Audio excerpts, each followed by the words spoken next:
Welcome to day number 25 of our Advent journey following the path of Our Lady of Guadalupe and Saint Juan Diego. Congratulations if you're here. Hey, even if it's your first day joining us, you're more than welcome to join us. Congratulations, we've reached the end of Advent. Tomorrow it's officially Christmas. So, Merry Christmas, my friend. And regardless, Advent has been such a blessed and beautiful time for us doing this journey together. And I'm so happy, so proud of you for everything you've accomplished. You've done even the small challenges, the practical challenges, the spiritual challenges. I really expect and hope that something good has come out of this. And being just a little bit honest here, I might open up more in the final episode, which is tomorrow. Don't miss out on tomorrow's episode. Is, being my first spontaneous, free of myself kind of podcast in English, I was quite nervous.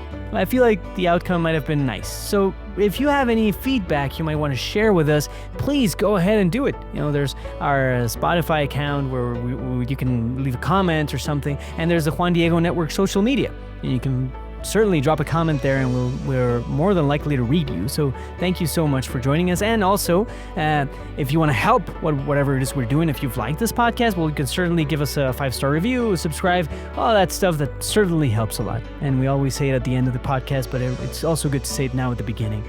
So thank you so much for everything we've accomplished so far. Let's go ahead and listen to our segment of the Nican Mopowa for today. And then Juan Diego spread open his white tilma, in whose fold the flowers had been resting. As all the varied Castilian flowers fell to the floor, immediately there on his tilma the sign appeared, the beloved image of the perfect Virgin, Holy Mary, Mother of God, suddenly manifested in the very form and figure we see today, where she is now preserved in her beloved little house, her sacred house at Tepeyac, which is called Guadalupe. As soon as the governing bishop contemplated her, and so to all those who were present, they fell to their knees and were overwhelmed with awe. They stood up to gaze upon her. They were deeply moved, their hearts were touched, and their minds elevated.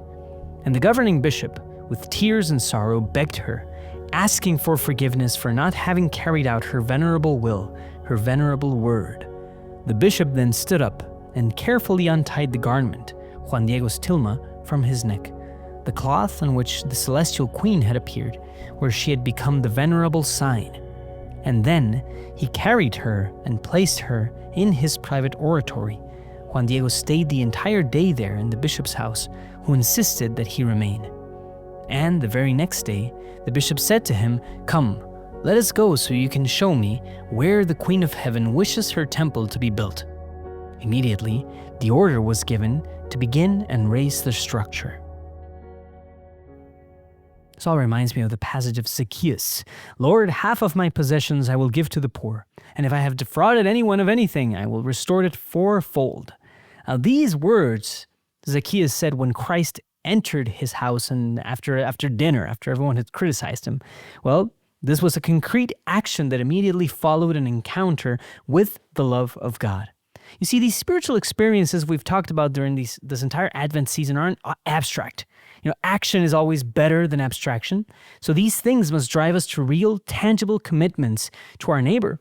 Simple things like, restoring if we've ever damaged something, repairing if something has been destroyed, planting seeds in any desolate earth, but also committing ourselves to respond to God's invitation, committing to live justly from this moment forward. Now, those manifestations we see in Zacchaeus, we see also in some of the larger conversions in the Bible, but also in Fray Juan here. He has this encounter with the divine through our Blessed Mother, and he says, let's go, let's do this. After contemplating her, giving her the place she needs in his own house, now is the time to respond. Now today, he's the perfect example of this. His tears of repentance turn into concrete actions. He wants to go out, find the exact site of construction so he can begin it immediately. His heart is ready for action. And what concrete acts of reparation are we being called to make right now? Perhaps there's an apology we can do today. Perhaps there's some good action that we can do. What is this encounter with Jesus and our Blessed Mother moving you towards? Do you have to serve more? You have to actively seek or repair any broken relationship or mistake you might have made, to get more involved in your parish or community, that is a concrete action. But here's the thing. If that doesn't manifest itself, then our faith might be dead. For the lack of works, lack of visible works that are manifested in the love of the neighbor. As this episode is coming out on Christmas Eve, this is December 24th as we're publishing this, hey, what a better time to use the day on which we celebrate the vigil of the Lord's birth to recover something, to repair something in an actual work that can repair something broken. What I mean by this, usually Christmas goes by as some gathering where we might or not enjoy the company of who we spend it with. We might enjoy the food or not. We might enjoy the presents or not. But there's something we certainly could enjoy: inviting Jesus to join us more.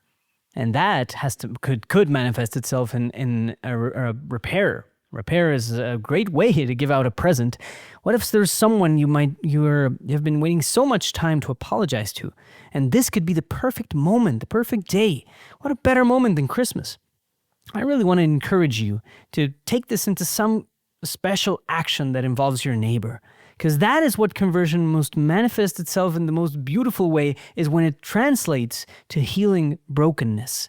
There's so much brokenness in this world, so much brokenness in our culture, so much brokenness in our own hearts, but that starts by repairing relationships, which is the key vehicle for making us happy. Presents won't make us happy. Money won't make us happy. Status, honor won't make us happy. What makes us happy are good relationships. I really want to encourage you to try it. Please go ahead and try it. Do yourself a favor and use this Christmas Eve as an invitation, an opportunity to heal a broken relationship. Thank you so much for joining us on this day. We'll see you tomorrow on our last day of our Advent journey. God bless.